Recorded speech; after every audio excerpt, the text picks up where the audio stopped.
Hello. Hi. Howdy. What's up? We are from the Brass Tacks Ensemble.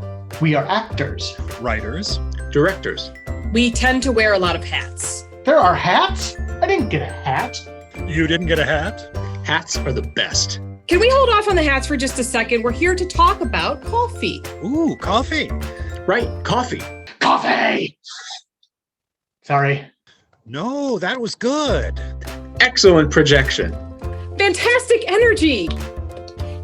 In all seriousness, we're an ensemble. All of us. And that includes you. And as an ensemble, there are some cool ways you can help. Coffee is an easy fundraising tool. You'll find a link for it in the description of this playlist or episode. The basic premise is that you donate the price of a cup of coffee. And in doing so, you can help support the art you are about to watch. You help pay an actor for their time and skill in recording an amazing character. You pay a writer for their time and skill crafting a great script. You pay for some marketing so we can share the great art we have crafted. And you help create art locally with a reach that is worldwide. So please, buy us a cup of coffee. And help keep the Brass Tacks Ensemble energized.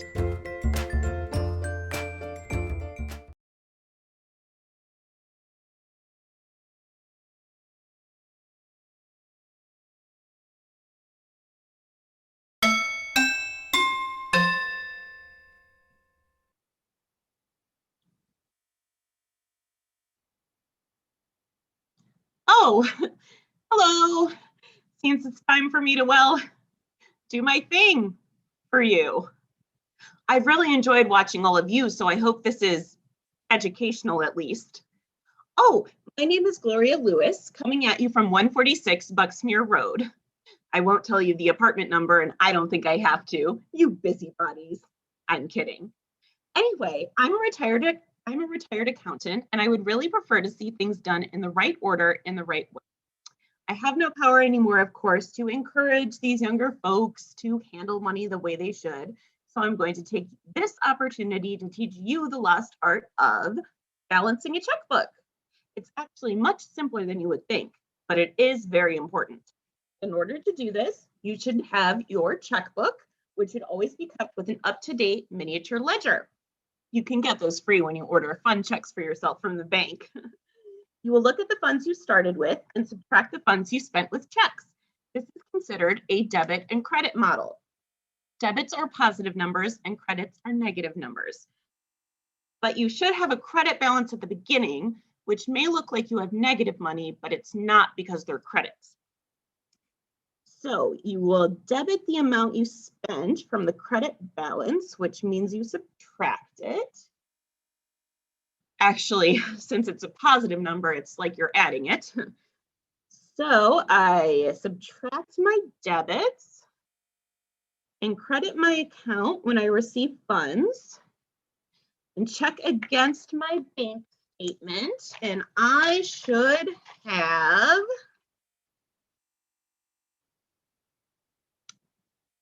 I am off. No matter, we will simply go back through and double check the debits.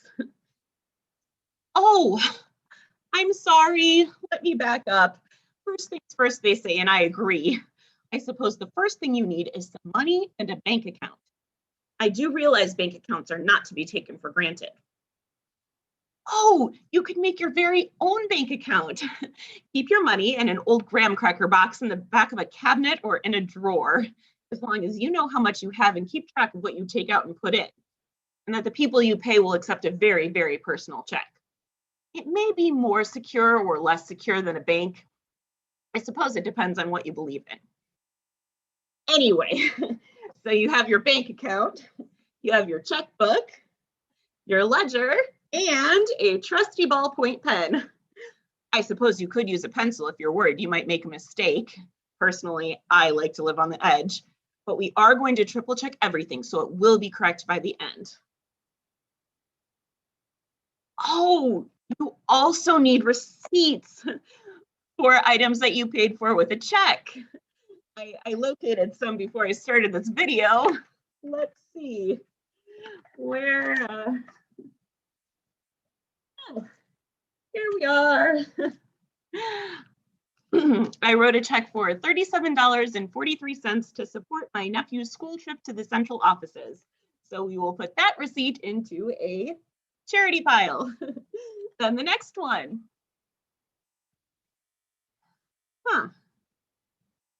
Robert's Robo Shop. Robert's Robo Shop.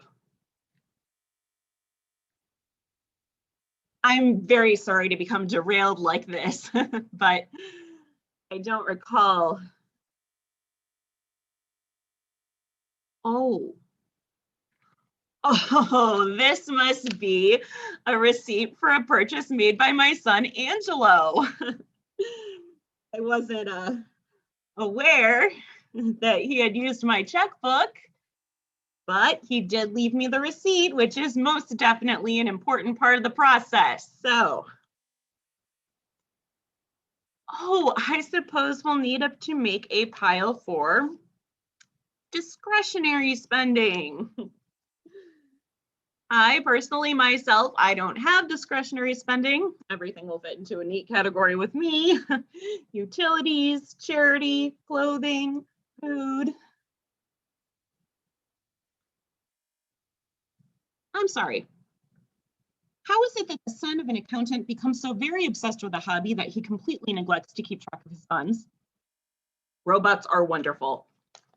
Androids are certainly interesting. But if it was me, I might just establish a real career before I indulged. I might consider even that the funds I do have are government checks meant for the bare necessities, and I'm taking money from my real friends and neighbors to build pretend friends and neighbors. His father were here. Actually, can I be honest with you? His father would probably encourage him if you were here. I told him not to take Angelo to the robot belly dancing performance. But he said, Gloria, I have free tickets. Let the kid get some culture. I cannot tell you what those free tickets have cost my family. And he's gone now, anyway. Long gone. So, of course, Angelo really is a rule follower at heart. Who doesn't have their little hobbies? And belly dancing. Well, that was a fleeting fancy from a different age, I would say. It was a different time.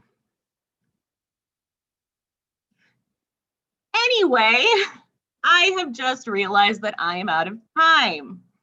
If you do not now have a balanced checkbook, simply keep those receipts and go back through all of the steps and you will.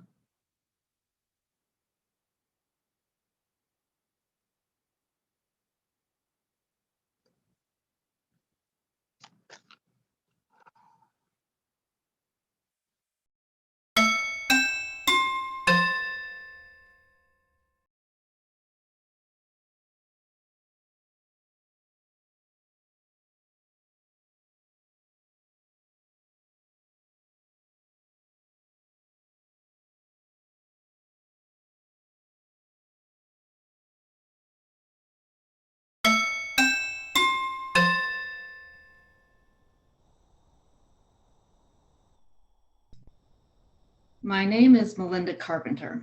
I live in Cold Springs. I have one talent, my job. I'm a detective, a private detective. Now, before you ask, yes, I know all the rules against using this time for personal gain, no advertising, etc. That shouldn't be a problem. I have a keen sense of self-preservation, and I only take referrals. Most of you watching couldn't afford me anyway.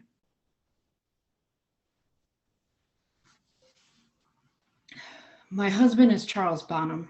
He was an actor. If you hadn't seen any of his shows or movies from the old days, then you certainly saw his little performance on these airwaves recently. He was taking pills. He collapsed on air. Not a very smart move on his part. If he survives, he puts himself at risk and others. I know this isn't a coincidence that I was chosen at this time. I know that the authorities and the government and the blah, blah, blah would like you to believe that it is coincidence that a loved one was chosen so soon after a tragedy. I don't believe in coincidences. They want to see what I will do now that my husband is gone. They want to see me tear up. They want to see me weep and wail and beat my chest. They want to see me go through all 5 stages. They want to see me bravely move on with my life. They want to see me. And you do too, don't you? But as I said, I'm a detective. I detect. That's my talent. I may find or share or reveal something that could get me into trouble with the authorities. I'm sure that's what you're thinking. That shouldn't be a problem. 1, I'm on fairly decent terms with the authorities. I cross paths with them a lot. And 2, I think I may find or share or reveal something that they might find very helpful. How's this for starters? I found this in Charles's sock drawer. I know that's where he hides things he doesn't want me to find. He doesn't know that I always find them, or if he does, he's a better actor than I may have given him credit for. And I can usually figure out why he's hiding them. And no, the answer is never as mundane as a birthday or an anniversary or a holiday. We gave up that particular game of hide and seek long ago. So, what's the envelope? See these? Pills. Sleeping pills. Charles's sleeping pills. They're not my sleeping pills. I don't take sleeping pills. I sleep fine. And I'm very careful about what I put into my body. And as I said, I have a keen sense of self-preservation, unlike some people. So why would he hide these in an envelope in his drawer? And where's the bottle these came in? And what, if anything, was in that bottle? Can you put 2 and 2 together? I can. That's not the big reveal. This, in case it isn't clear, is a tea bag. I found it in our kitchen garbage can. The unopened box of tea in our cupboard has been opened. That's my tea. Charles doesn't drink tea. As a general rule, he's made his hatred of the stuff very well known in our many discussions.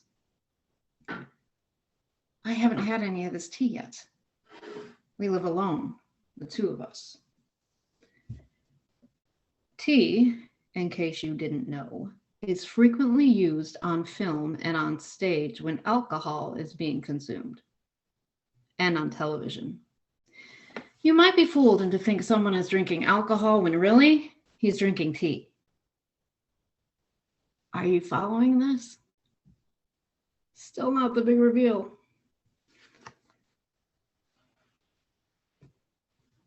I was not here for Charles's broadcast, but I arrived shortly after. The authorities were here when I arrived. Well, some of the authorities. I was told by a neighbor, name withheld, that they witnessed Charles's body being taken away before I arrived. By the authorities, the neighbor said. Then who were the authorities that were here when I came back home? Good question. Is Charles alive or dead? Another good question. Where is he if he's alive? You're full of good questions today, viewer. If he is alive, I think he should be brought to justice. Not because I'm on some crusade for justice, don't get me wrong. I'm just as amoral as the worst of you. I just don't need the hassle.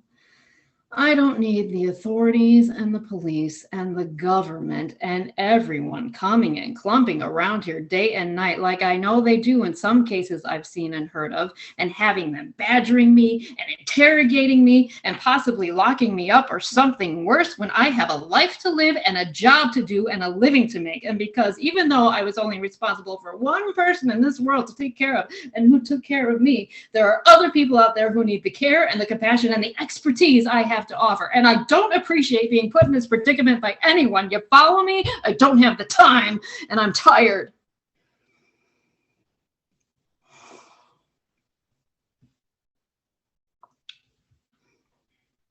So where is he if he isn't here and he isn't dead?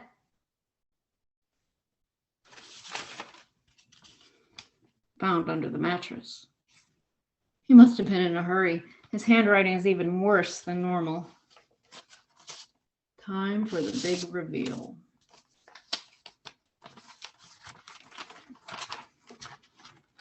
Dear Melinda, I figured you would find this eventually. I'm sure that you've been through the sock drawer and the garbage can already. Sorry for what I've done. The on-air stunt, the disappearance, everything really. But I had to. And I knew you could take care of yourself. You have a keen sense of self-preservation.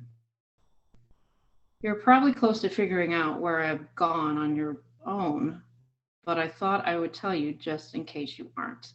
Here we go. In case you wanted to join me for a fresh start, where our journey began together. Where the view is beautiful, but not half as beautiful as your eyes. Where the sound of the birds is not nearly as lovely as your voice. Where we sat and we talked and we planned and we loved. Hard to read this part. Stupid handwriting.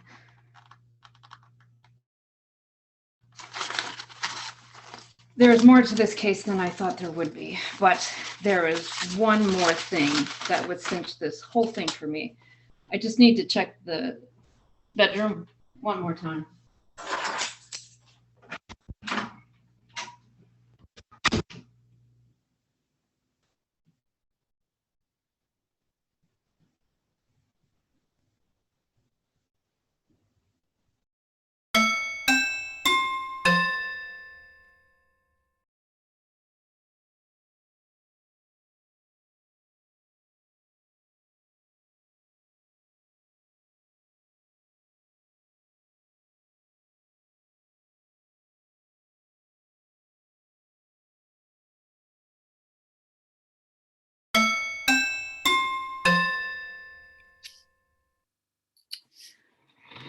Hello, Sue Gursky here again. The first time was just so much fun. And so I get to do it again. And I have to be honest, it took a lot of Kleenex to make it through the last episode, so. But laughter is the best medicine. So I dug up some really amazingly terrible recipes to read to you again. No one was as surprised as I was. The last time went so well. I mean, ever since then, I have been getting these notes and these letters and these emails. Just walking down the street, my neighbors will be like, "Hey, Sue, when you gonna read some more recipes?" Or, "Sue," or, "Hi, Sue."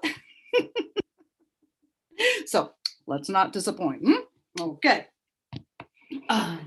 Let me see here. The first one we have is glacé fish mold. Fish mold doesn't sound too bad. Something good with crackers, right? Well, glacé means to have a glossy surface due to preservation in sugar. So we are in for a treat. Glacé fish mold. Soften gelatin in half a cup of cold water and dissolve into 1 cup of boiling water. Add 2 tablespoons of sugar, half a teaspoon of salt, and 3 teaspoons of lemon juice. This might not be so bad. Pour into a mold shaped like a fish, obviously. Cool. When mixture begins to thicken, fold in 1 cup flaked fish. Here we go. Add green peppers, cucumber wedges, sliced onions, chopped celery, and pimentos. When firm, unmold and garnish. Oh, they decorated this one with little olives for eyes. It looks like a delish. Serve with a real bowl of mayonnaise. Oh, no, a bowl of real mayonnaise. Oh, man, this laughter feels so good. You know, of all the fun, all of the fun from my last episode has given me and made such interesting discussions with my friends. And my husband said, well, we were watching some episodes last week where people looked like they really weren't enjoying themselves. I mean, can you believe it? Well, if you don't enjoy yourself, I mean, how can you be enjoyable to other people that are watching you, right? This is entertainment, remember? This should be fun, right? I'm having fun. Are you having fun? We're having fun, right? I mean, keep the politics out of it, I say. End of speech. Okay, number 2. People just, they work hard on what they do for these episodes. I mean, I spent a lot of time looking up for recipes just so you could laugh and have a good time. I mean, and that guy from Chalmers, he moved his entire train model out of his basement so that we could see it. And that nice Mr. Baker, I mean, sharing those PSAs with us, he doesn't have to do that. Girl just spouting her gibberish and for others to just interrupt somebody who is really working hard. It's just, well, it breaks my heart. Ruining people's hard work like that. You should be ashamed.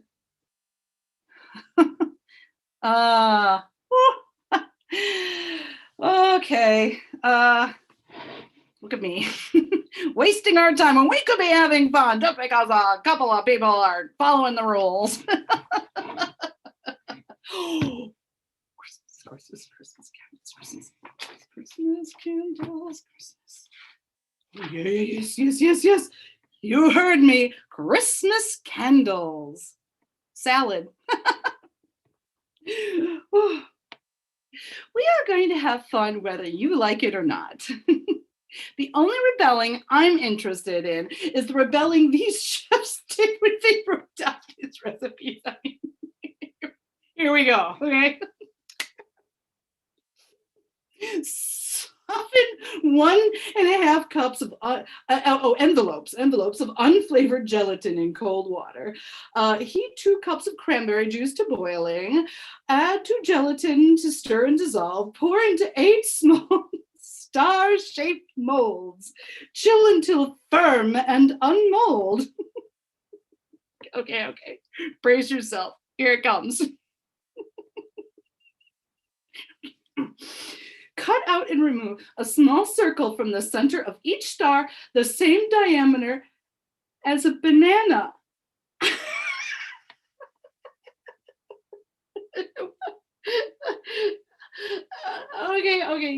Okay. Last time, I said that some people didn't like to do this. And I want to make perfectly clear that I do. I really do. I do. Okay. All right. Peel banana and cut in half crosswise. Okay. I think it is important entertaining each other. It's important to do that. But besides that, it's our duty. Insert half banana into the center of each star. Top each candle with a salted almond for the flame.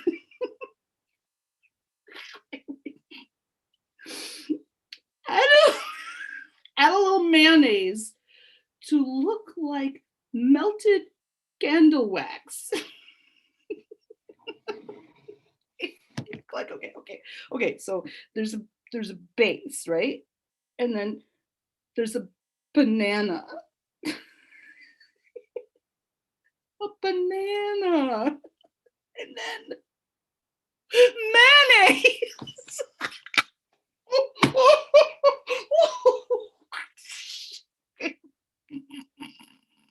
Oh,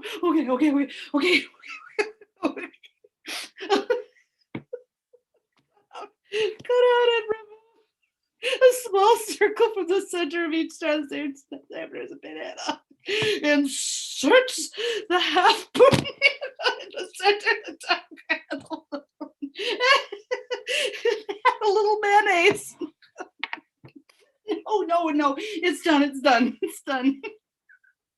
To look like melted candle wax. Can you imagine these? Okay. Where would you serve these?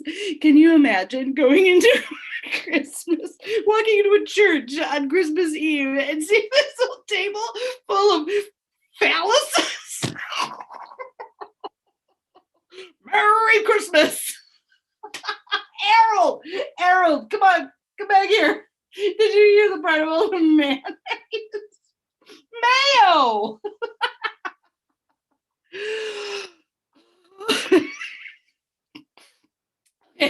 Okay, do your duty. Make banana candles, not war. Bye.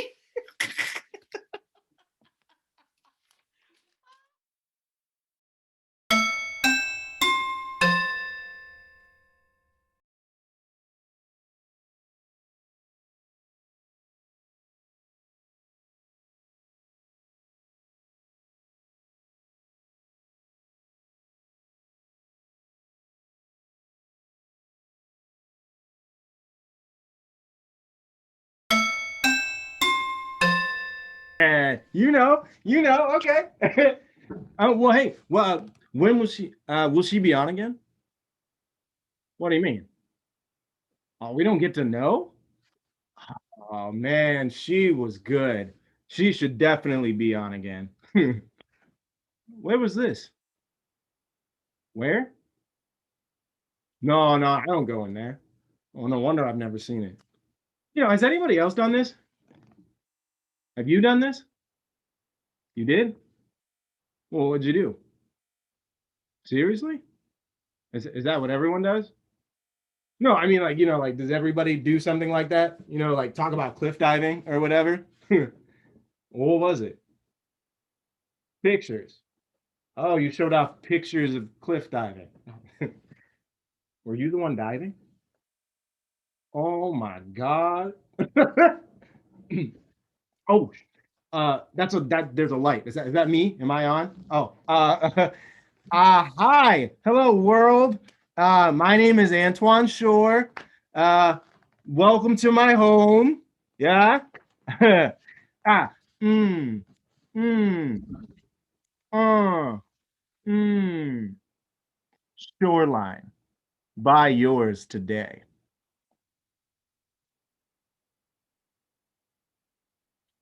I don't know what else to do.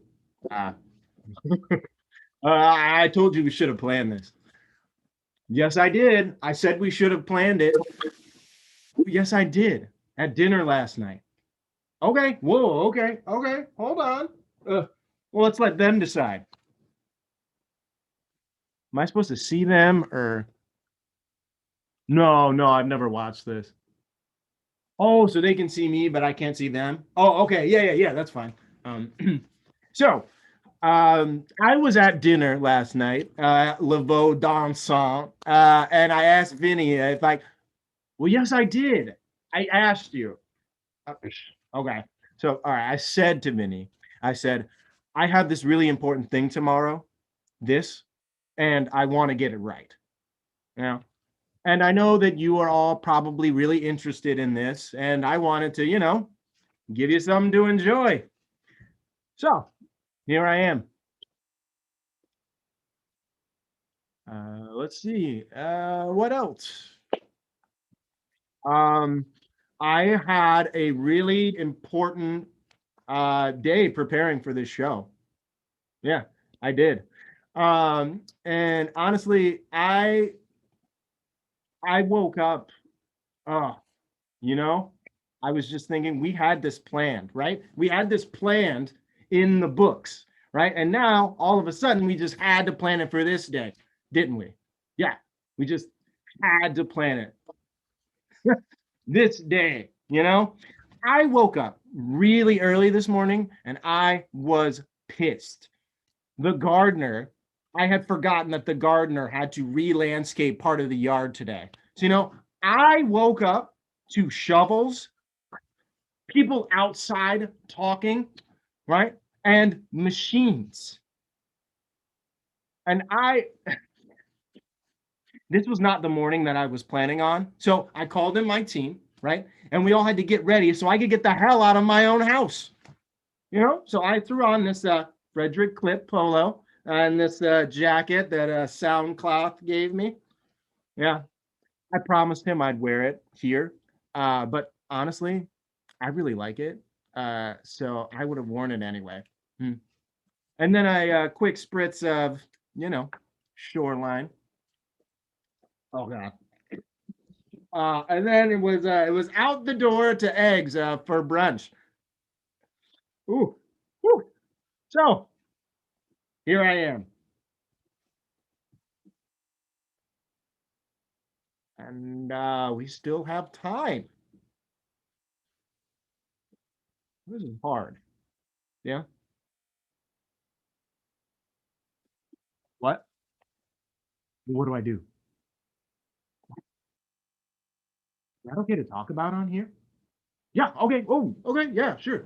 Okay. So this is something new in my repertoire. I've been asked to do some speaking engagements about my life and my success and my new cologne, Shoreline. And honestly, it's been a real interesting departure from the club tours and the publicity tours and blah blah blah. So I said yes. And there are a lot of people out there that are really interested in how I got where I am. And honestly, it's a lot of work. But when it comes down to it, you just have to believe in yourself. I'm serious. Just believe in yourself and you can do anything. And I know it's going to be scary. When I decided it was time to step out of the shadow of my dad's company and start my own line of cologne, it was scary. Meeting with the design department to come up with what the first fragrance was going to be, the name, the logo, like photo shoots and the ads, getting every ad perfect for the magazines. It's a lot of work.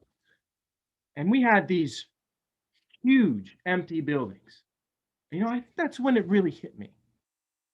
These just massive buildings, just empty. Nothing. Just space. I had to fill that space with a company, We had to get furniture for the offices and the manufacturing department, had to get all the equipment they needed, and it was scary. Like, where's my office going to be? And the lobby and the artwork on the walls and the sculptures and the sign. Oh my God, the sign. We have a number of buildings in a great location, but none of that's gonna matter and nobody will know you're there without a kick-ass sign, right? So of course I had meeting after meeting after meeting with the designers, just pouring over the design and the color and the placement on the building. And I had to make all of these choices, and it was taxing. Like it was a real mental strain. You know what? I believed in myself. There were times when I wanted to just cry and just give up, but I didn't. And I truly believe that if you believe in something, and if someone believes in what they are doing, then they will succeed. If you believe in yourself, nothing can stop you. Nothing. It's blinking. What's that mean? Oh, it's done? Oh, that flew by now, didn't it? All right, real quick. Thank you, everyone, for watching, and thank you, Terrance, for this wonderful opportunity. Shoreline is available wherever you buy cologne. I'm Antoine Shore. Peace. It was good. That was good, right? That was pretty good. Yeah. This has been a word from our sponsor, Shoreline Cologne, available wherever at a store near you.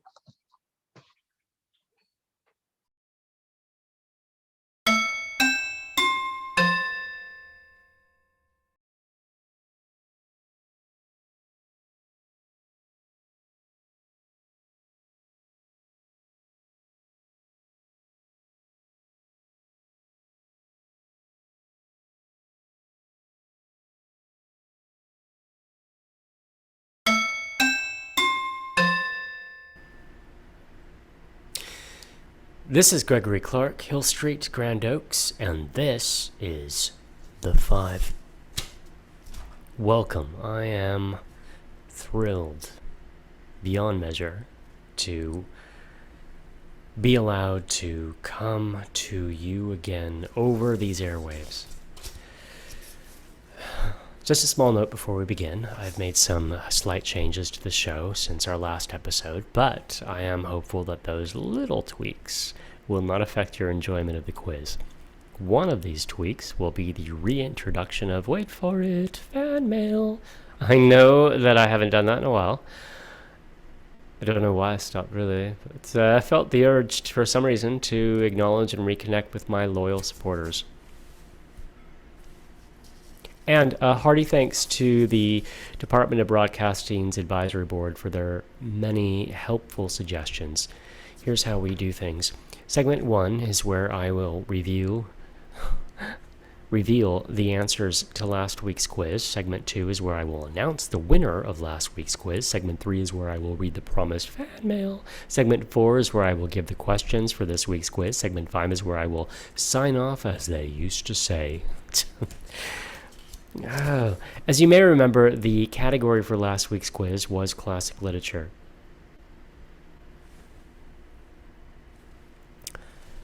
And the answers are as follows.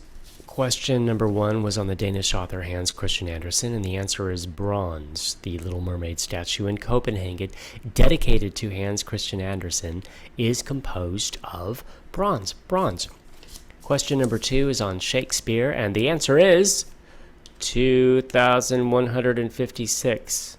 The number of lines in all of Shakespeare's sonnets is 2,156. 14 lines per sonnet times 154 sonnets. 2,156.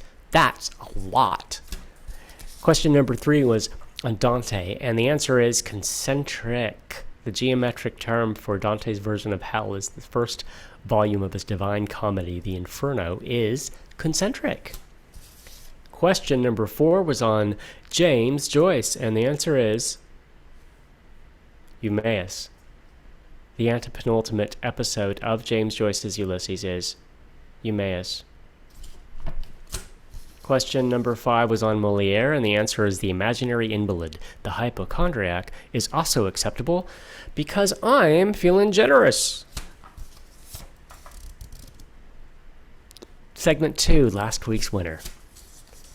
Among the 213 entries received, there was no contestant who answered every correctly. Too bad. So, the winner is the person with the most correct answers, and that was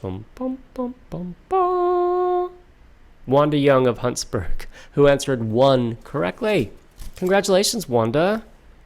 And this week's prize, courtesy of Mirror Vision, a division of Cyberbotics Corporation now owned by Omni Global Corp, is a brand new two-way monitor. You and your subject will have no trouble seeing or being seen with Mirror Vision's deluxe two-way monitor.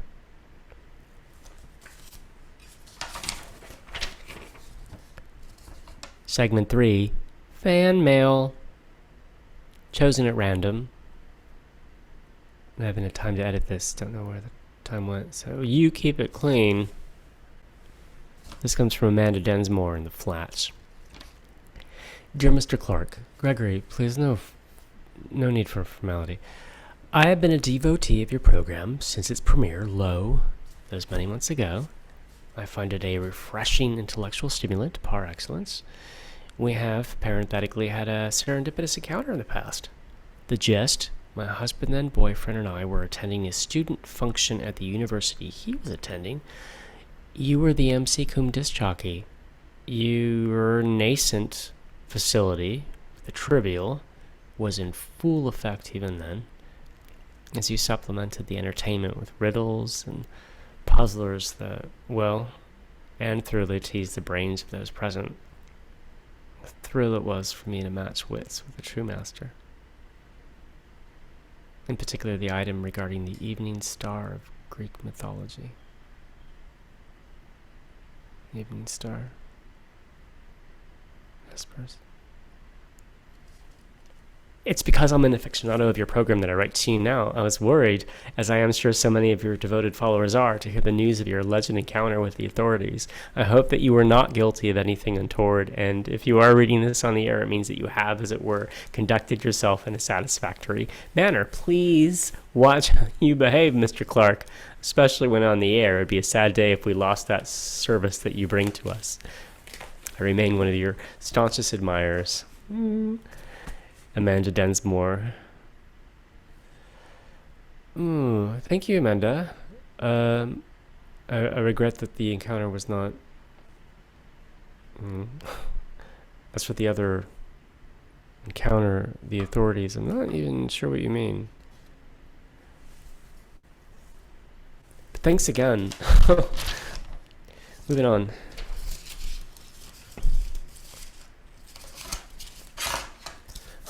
Segment 4, this week's quiz. After much deliberation, the category for this week's quiz is events of the last decade. These may or may not be chronological.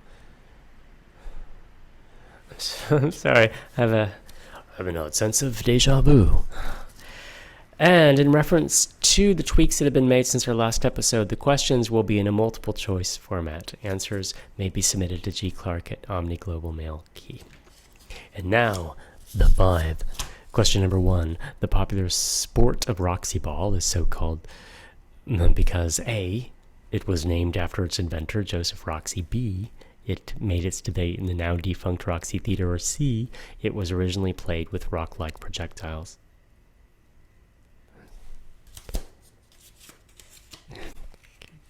That's not an event of the last decade. Question number 2. What former multimillionaire soccer player now hosts a popular weekly segment from his living room on stocks and bonds? A, Fernando Rivera. B, Gunther Reich. Or C, Harry Goldsmith. These seem to be sports-related. Question number 3. The wood from which obsolete musical instrument is now used to create the cudgel for the game of bat-bat? A, the piano. B, the bassoon. Or C, the guitar. Question number 4. Who holds the record for most wins by a Major League water polo coach? A, Fred Barnes. B, Ulysses Longwell. Or C, Meredith Paulson. Question number 5. The canvases used in disc hockey were used in what former pastime? A, tent making. B, sail making. Or C, painting. Oh, segment 5 is the sign-off. And so, this is Gregory Clark signing off. Take care of yourselves.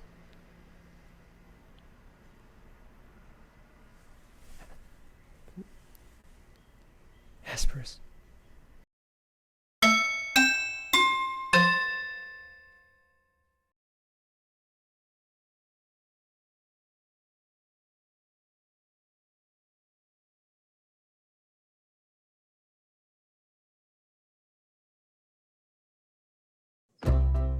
Hello.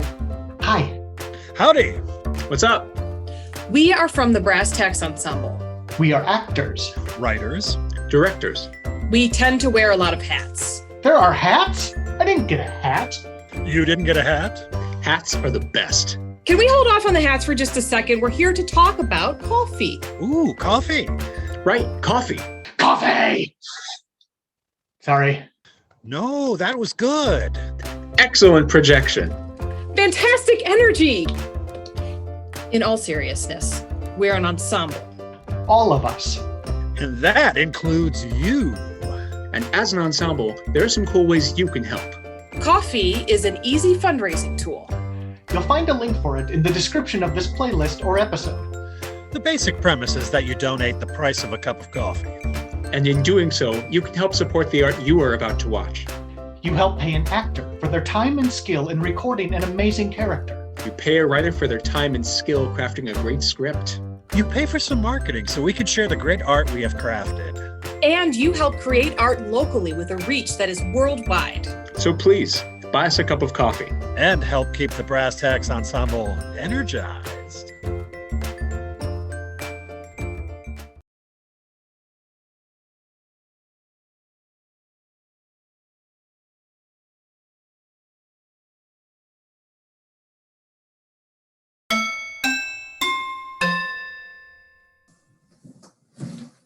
Hey everyone, I'm Carla, and this is my bedroom closet. Why are we in my bedroom closet, you might ask? Am I going to try on some crazy outfits that I've bought over the years? Or maybe try to recreate some looks from the past? Or see if I can find my old prom dress? Not this time. I was looking through my house, looking for something to show you since I found out I was doing another episode, and I landed here. And I lied a little. This is not my bedroom closet. This is my guest room closet. This is where I store all the extra stuff. Documents I think I want to keep, old photos, random things from my childhood that my mom has sent me. And I'll be honest, I put a lot of stuff in here and I rarely take anything out. So what might we find today? I have no idea. Will it be as exciting as finding Mondel Tonka cream from my ex, Jillian? My ex? Sorry.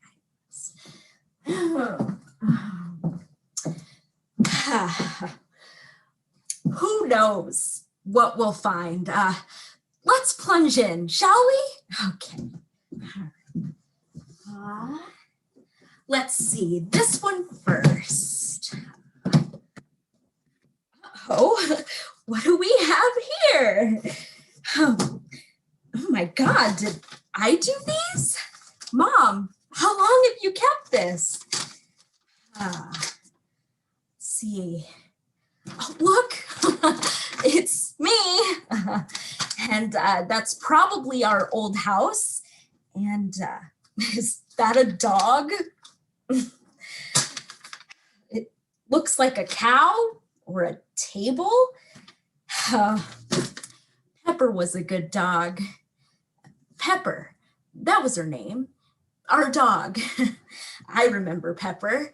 I guess I have seen this before if I remember Pepper. Wow, there's a lot of crazy drawings in here. Well, let's see what else we can find.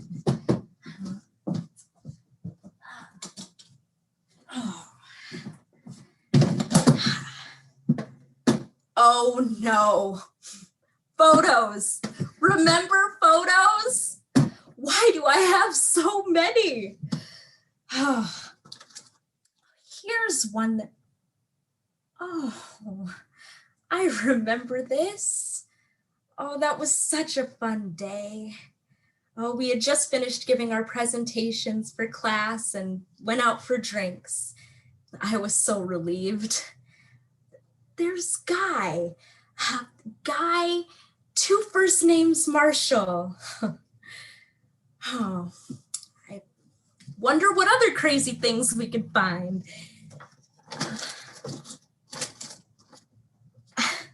Of course, Jillian.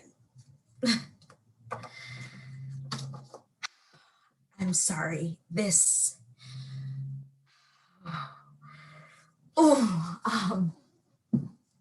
what do you think I should do about Jillian?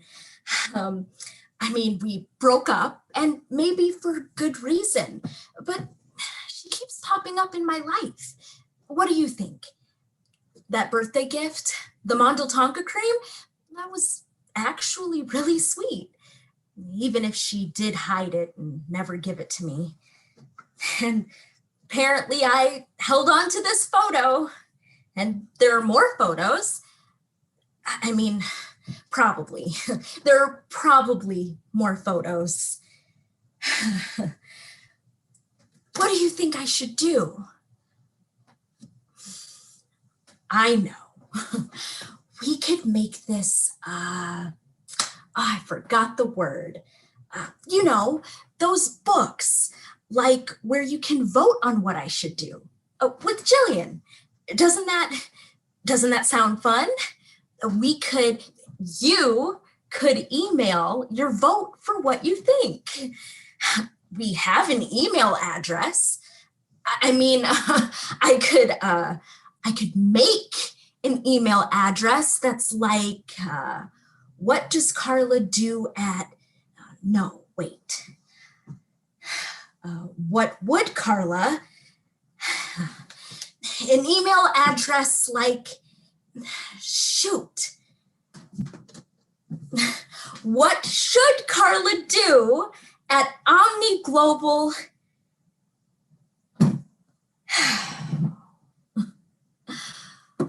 We went out for coffee, Jillian and me. Cat's out of the bag. We already saw each other. I'm sorry. Jillian thought that if I did like what I did with cleaning out the pantry, that I could make a story out of it or something. Intrigue for the audience. Choose your own adventure. That's what I was supposed to say. But I don't want you guys to decide what I do. That's not me. And it was nice, seeing Jillian. It was like the old days when we got along. And then Jillian convinced me to make a story and to stage what I was doing with this episode. Wait, that's not fair. It was me. I suggested the staging. Jillian suggested the closet, didn't she? No. She suggested that I stage it because it would be cute for the world to watch us get back together. And I went along with it because we didn't get back together. Doesn't matter, does it? I wasted my chance. I wasted this episode. It doesn't matter who thought of what. Here it is. That magic, embarrassing moment that we've all been waiting for. The real one. I just wish I had some Mondel Tonka cream to eat.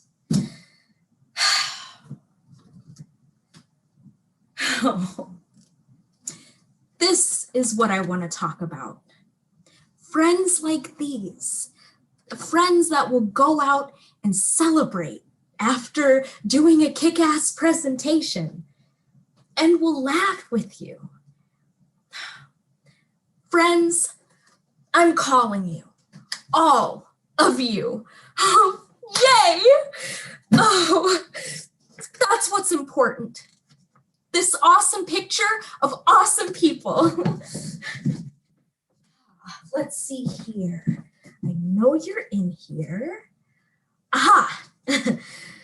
Boy, I hope this is still your number. I'm not doing that again. If I get another episode, we are opening my craft box. The one I had when I was 12 or something and haven't opened since. My mom gave it to me. It's sitting right up there. I found it while I was prepping for this fiasco. And 12-year-old me was obsessed with Pursuit of the Distant Horizon, this ridiculous soap opera that Guy, two first names, Marshall. It's Carla. Give me a call back when you can. All right? I just found this amazing picture. Do you remember when we gave that presentation in Mrs. Palmer's class? And afterwards, we went to go get drinks with Jasmine and...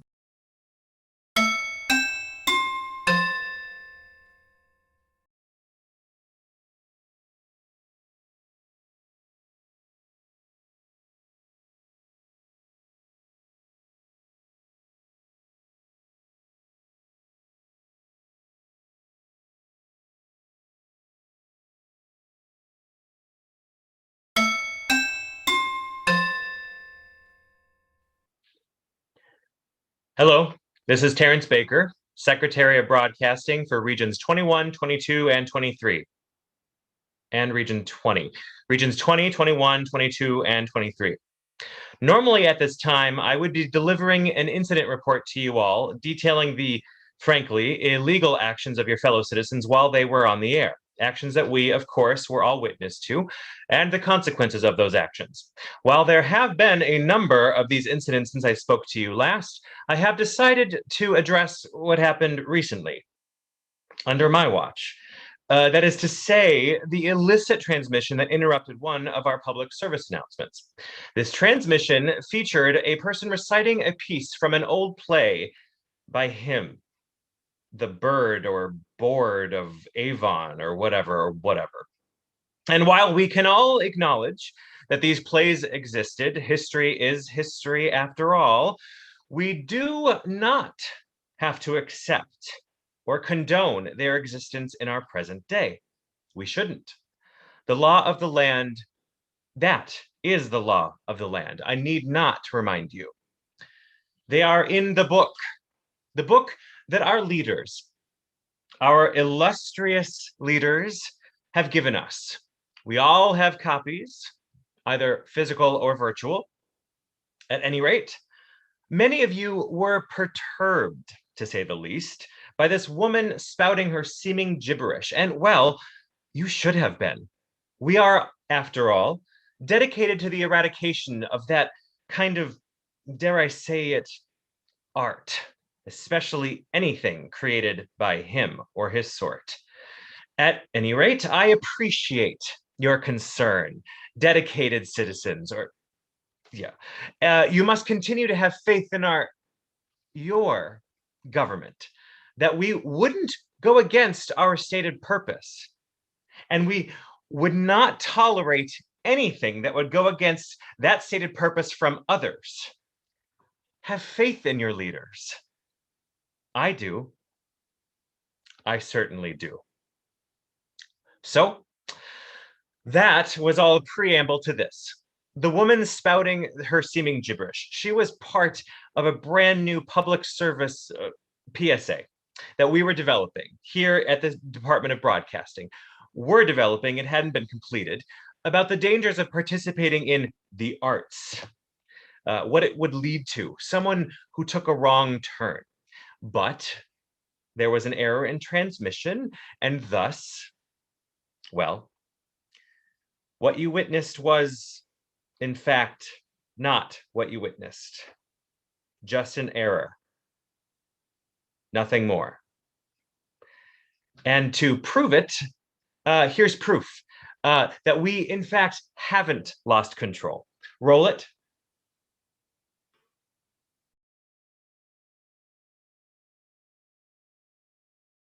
Should I start?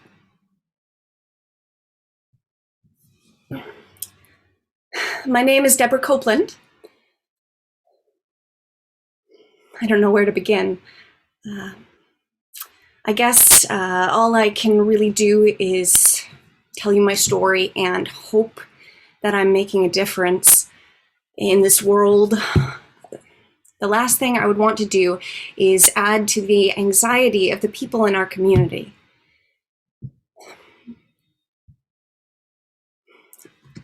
I was an actor once upon a time.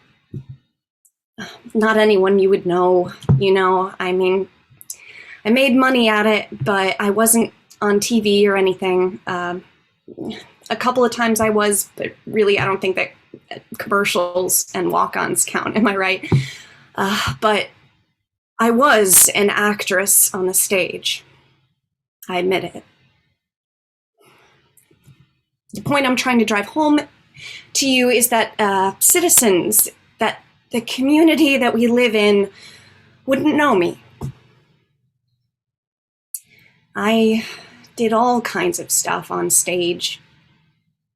Contemporary stuff, classical stuff, hymn, Shakespeare. I'm sorry. I mean, I'm not proud of it, nor should anybody be. I'm lucky I'm where I'm at now. I admit it. I'm grateful. I should have never gotten caught up in it. You know, that was where I took a wrong turn. Yeah. I know better now. Thanks to the patience and the understanding of the caregivers that the government, our government, provides, I'm better now. Is that me? That is me. The guy over there is holding up a picture of me in a costume. Oh, I remember. Teal. Some all-female version of Midsummer. A Midsummer Night's Dream by him. It's perfectly fine if you haven't heard of it. It's a sign of the progress of our governmental experiment. The experiment is working. No, I was, I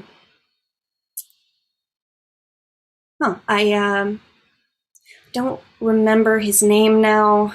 The character I was, the character I played, which is good. Just useless information now. Something for a trivia show. I'm better now. Oh, my son? Okay, and move it closer maybe? Further away. Lovers and madmen.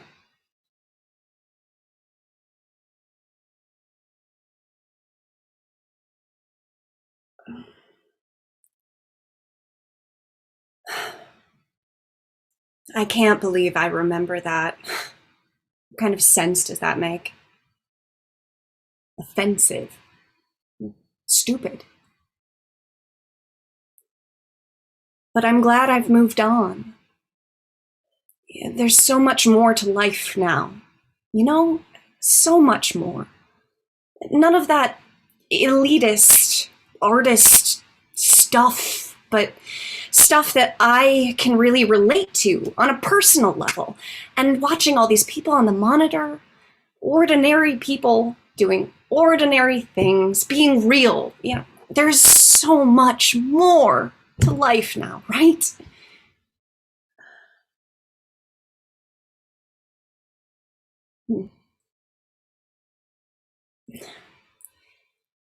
It's hard to speak those lines now.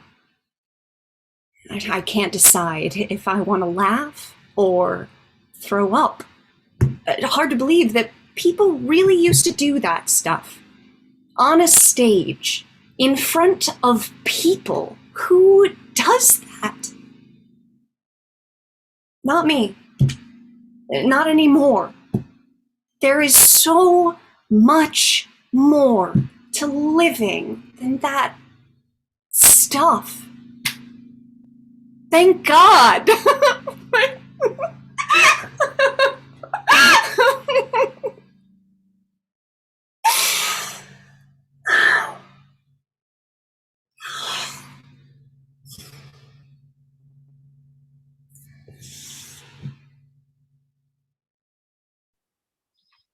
Quite moving, yes?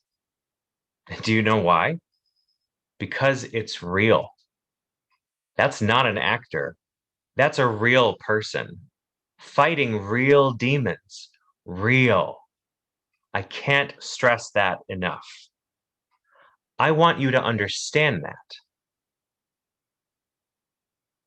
You do understand that, don't you?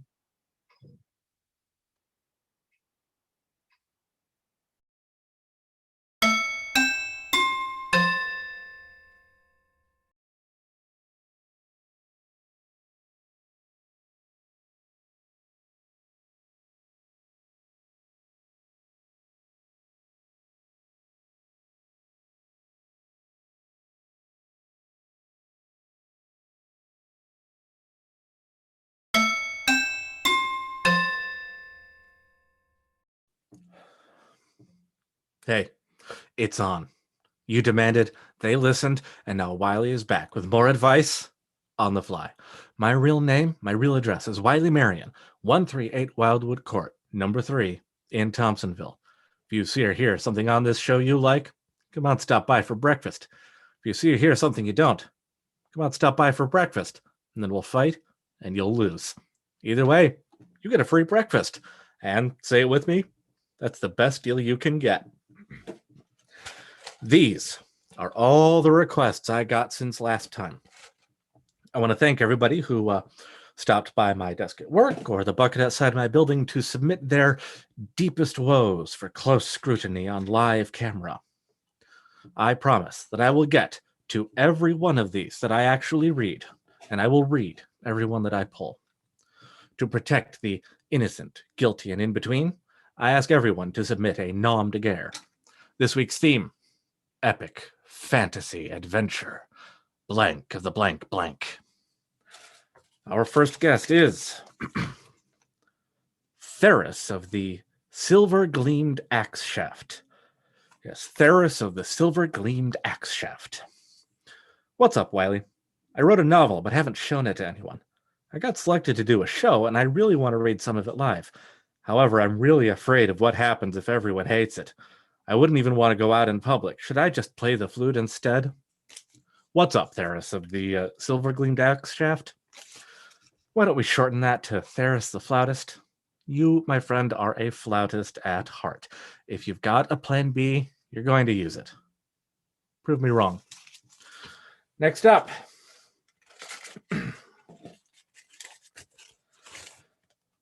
Blood Thresh of the Goblin Scorned. I like you.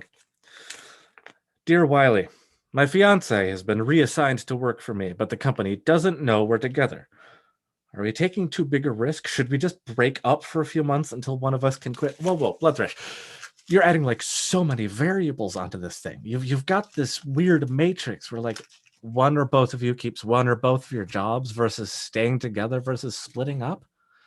Messy, Blood Thresh. Very messy. You're in for literal years of torture, and no one needs that. I want to give special mention to Blood Thresh and their SO for suggesting they break up. That's actually beautiful. That way, if it all ever spills out, your boss can be like, hey, now, are you guys official? Do you like each other or like each other? I jest with love. Blood Thresh, kid, let's get corporate. Every competent HR person is going to tell you to be upfront. Write the letter. Schedule the tough meeting. Get it out in the open to deal with it like adults. But you are not talking to a competent HR person. You are talking to Wiley Marion. And Wiley Marion says, play it cool, baby. Just check the PDA at the door and literally no one will care, even if they know, unless you give them a reason to. Do not give them a reason to care. Just fly under the radar off into the sunset. Thanks, Blood Thresh. But you know, the thing about that is it's so true. I mean, obviously, everything I say on this show is the truth. People do stop by for those pancakes and the occasional fight, which they lose. But the thing about Blood Thresh here is that feeling those deep feelings, making a big deal out of it, is such an act of ego. Of course, your work doesn't really care. That's the real topic here. And, well, let's confront it. Look, why did this kid bother writing to me? because it feels good to think about your boss having this deep gut feeling on what happens to you. That you have a personal drama, a conflict that disrupts order. The rules are there for a reason, because people are weak, because they abuse positions of power and harass their inferiors and all. But not you. No, you're too pure. And how could you not be the hero? And I can't help but think that's what Bloodthresh really wants, to justify taking the drama to the next level and watching it explode. We're simple creatures. All we ever need is for somebody to say, fight this fight. As long as it's a distraction, as long as it's not actually addressing the truth of the matter. I mean, what I mean is that I don't want to say it doesn't matter, but it doesn't matter. I mean, nothing you can do is going to make the company worry about what happens to you. Why bother playing it cool when you know for a fact that you can get away with anything? When you know that nobody is going to care about the situation unless you make them care. And when you look at it that way, you're a hair's breadth away from just starting the rumor yourself just to see if it goes anywhere. I mean, pop quiz. Have you invited a coworker to coffee just to relish the luxurious risk of confiding in someone that can hurt you? Because that's what we really want. We want to start shit. Every story you have worth telling has to have a villain. And Bloodthresh, I guess I'm your villain. Because I kind of sort of called you a faker. Not really like a faker, but just buying into a big lie. And if it's any consolation, the problem isn't with you. The problem was never with you. Well, I guess I'll be dealing with the rest of these off the stream. Silly me.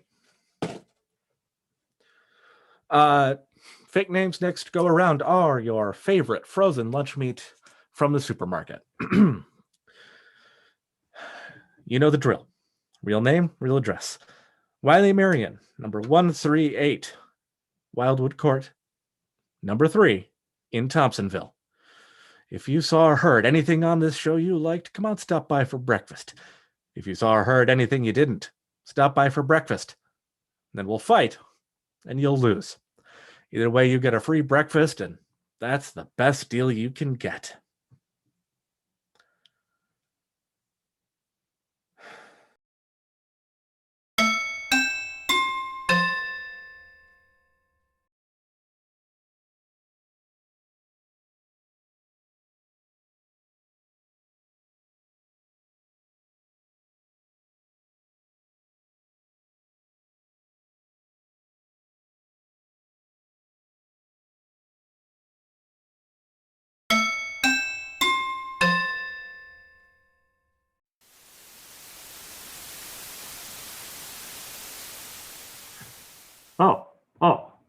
Well, good.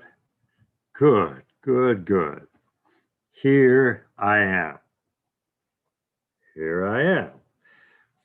My name, I am Daniel, and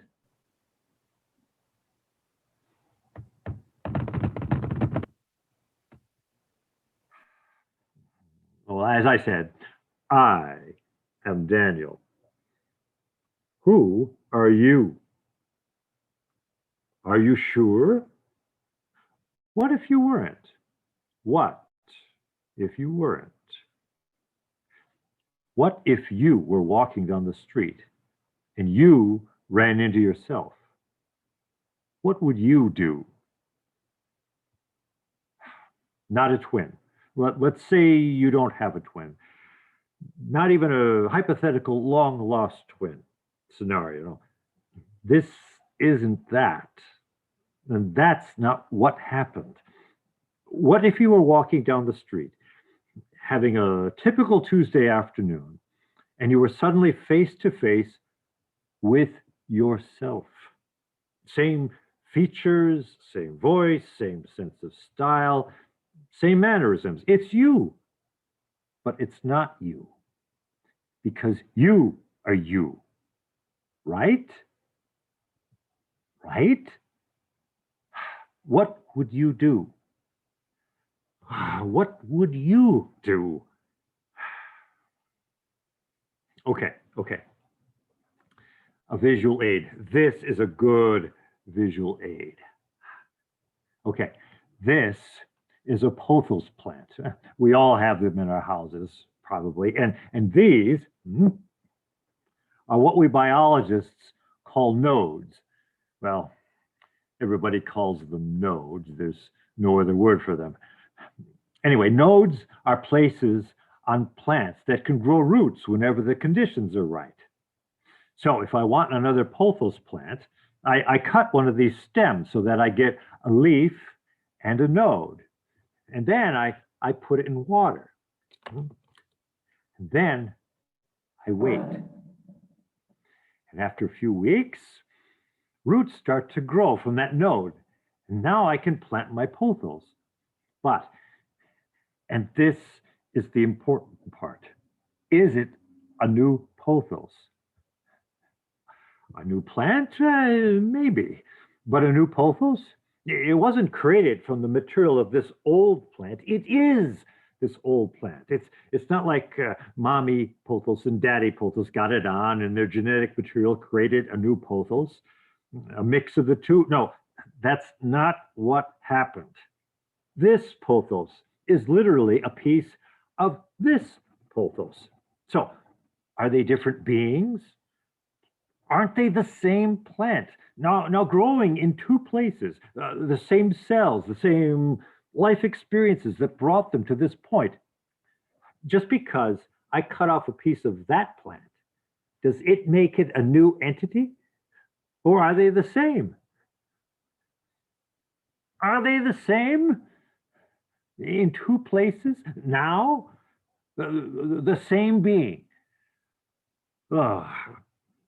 And so, if pothos beta grew to the same size as pothos alpha, and they had a similar shape and were potted in this similar pot, and I was to toss out pothos alpha into the cold, and so it died, and just replace it with pothos beta, would you notice? Would you know for sure that this pothos wasn't the same one you always had? They're the same plant, the same material. But would you know for sure? How? How would you know which was which? What if you were walking down the street and ran into yourself? What would you do? No. That's wrong. I'm asking the wrong question. It's not what would you do. It's not would you talk about life or would you analyze your childhood. No. It's would you be scared? Would you feel threatened? Would you kill it to save yourself, your being, this thing you just encountered, this thing pretending to be you? Oh, that's a good one. How would you feel about murdering yourself? Well, you say it's not really me. How could it be? Hang on. Okay. How could we get back on track? Okay, let's try this. If you met yourself on the street, a flesh and blood you, how would you know that you were you and the other you wasn't? Well, I mean, you say, but are you sure? Are you sure? If you are pothos alpha and the other you is pothos beta, and if the other you is made from you, cells, grown from your own cells that are the same, are you the same? Would it matter if you killed them? Are you killing yourself? What if they killed you? What if it turns out you are the copy? How would you know which one of you is?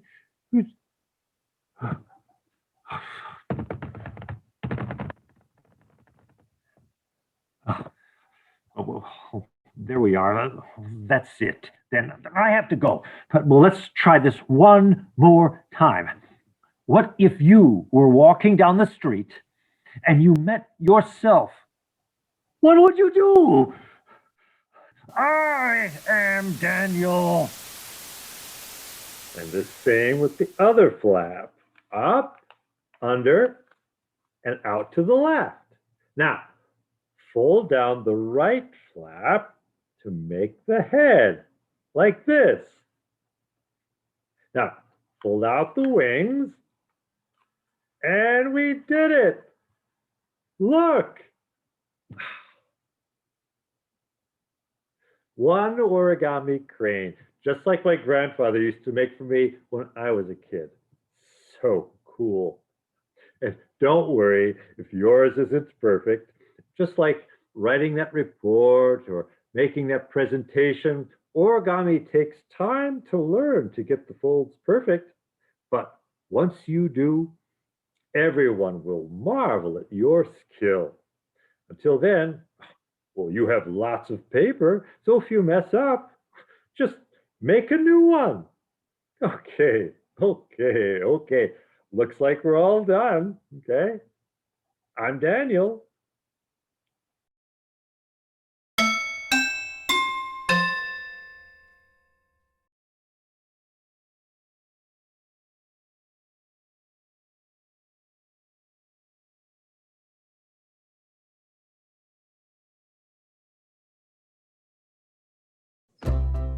Hello. Hi. Howdy. What's up? We are from the Brass Tacks Ensemble. We are actors. Writers. Directors. We tend to wear a lot of hats. There are hats? I didn't get a hat. You didn't get a hat? Hats are the best. Can we hold off on the hats for just a second? We're here to talk about coffee. Ooh, coffee. Right, coffee. Coffee! Sorry. No, that was good. Excellent projection. Fantastic energy! In all seriousness, we're an ensemble. All of us. And that includes you. And as an ensemble, there are some cool ways you can help. Coffee is an easy fundraising tool. You'll find a link for it in the description of this playlist or episode. The basic premise is that you donate the price of a cup of coffee.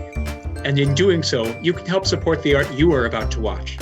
You help pay an actor for their time and skill in recording an amazing character. You pay a writer for their time and skill crafting a great script. You pay for some marketing so we can share the great art we have crafted. And you help create art locally with a reach that is worldwide. So please, buy us a cup of coffee. And help keep the Brass Tacks Ensemble energized.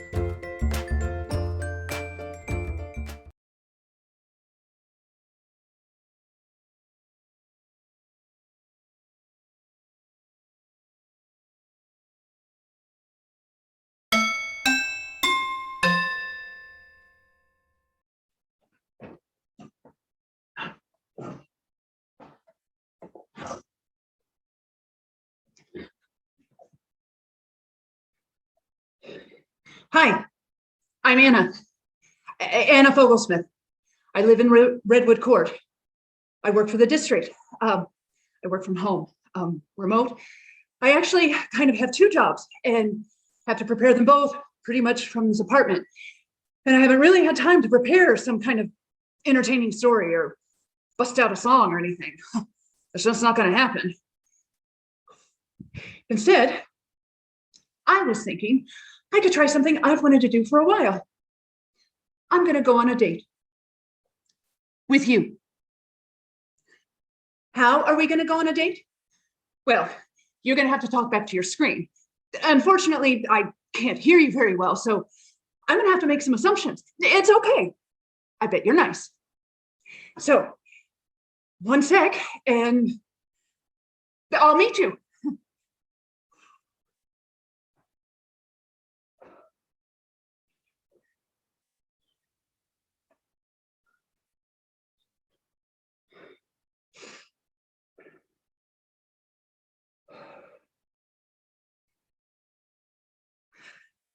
Oh, hi.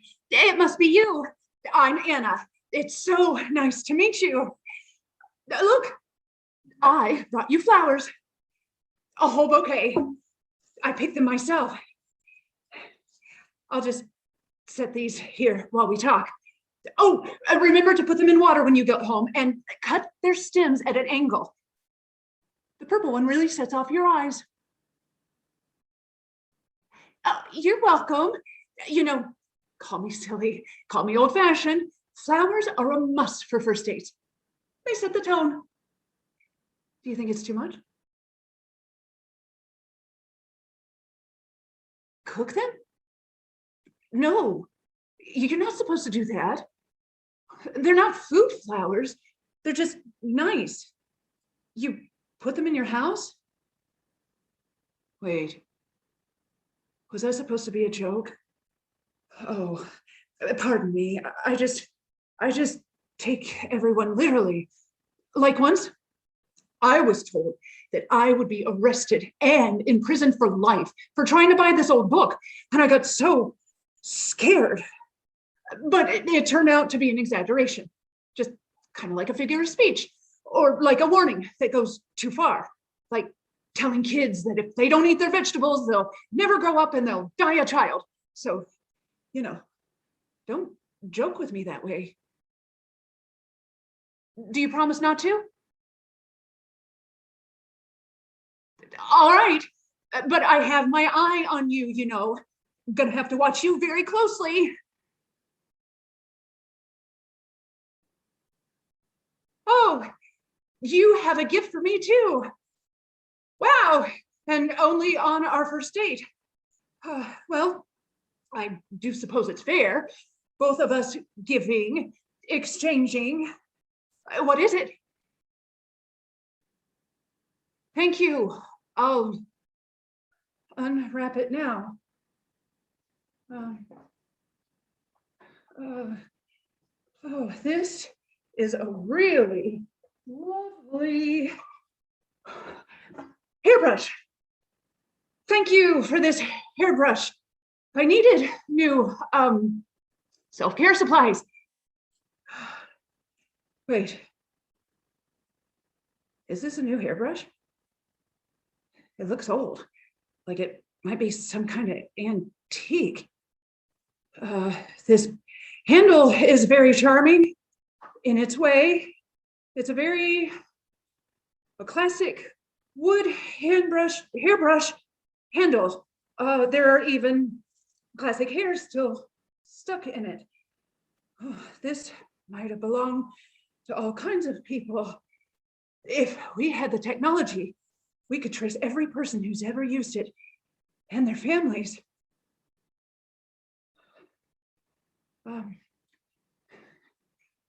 Where were we? Yes, lunch. I think sandwiches is a safe bet. Yeah. Should we get sandwiches? Soup and sandwiches? Or soup, sandwiches, and pie? Soup, sandwiches, pie, and a pot of tea? Too much? Oh, hi, thanks. Good, how are you? Thanks. Do you have any specials today? Uh-huh. Uh-huh. Oh, okay. We'll have 2 sandwiches. The service here is amazing. Oh,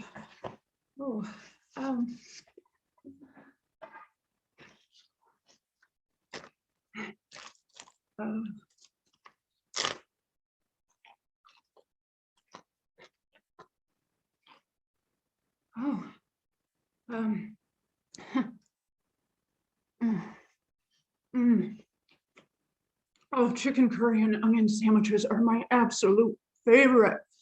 Oh, it's so good to go out. It's really, after everything, I've missed getting different food each day if I want.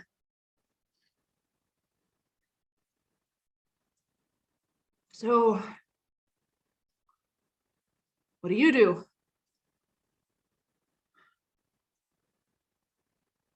Oh, me? I work for the district. I'm kind of a contractor, like an employee, but with, I mean, most of the time I'm sort of self-employed, but with, I'm a total genius with spreadsheets. I also design my own template software for, never mind, I can't, I mean, I don't really talk about it. It's not interesting. I don't know why do we start these shows with, I'm an engineer, or I'm a plumber, or whatever you are. What's that for? It's not a rule. Is it a rule? Well, did someone just do it first, or did we all just do it naturally, just on our own? Wait. Is it a rule?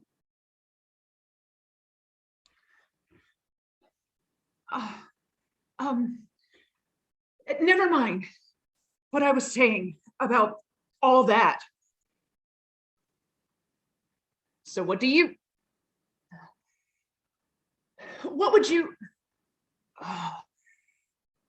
would be funny? What is your,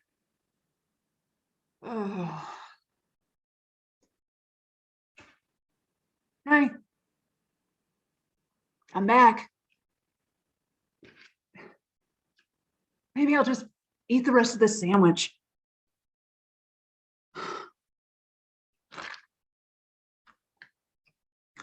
I used to take salsa dancing classes. I could have done salsa dancing if I thought of it. And instead, I'm trying to decide whether to finish eating a sandwich on camera while you joke or make fun of me or cringe.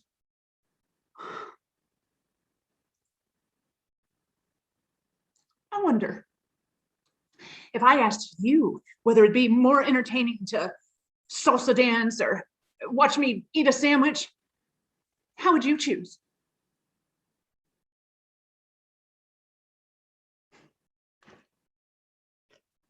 Bad date, right? You realize nothing important has happened. You don't quite matter to the person you're talking to, or matter, but in the wrong way. You just hit dead space and finish your sandwich.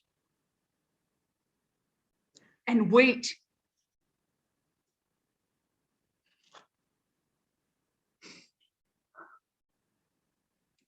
I failed. I just failed. Damn it. It's okay. There's going to be another one of these in a minute or so, or however long. How long? How do people know how much time is left? And you'll get someone you like. Just wait for it.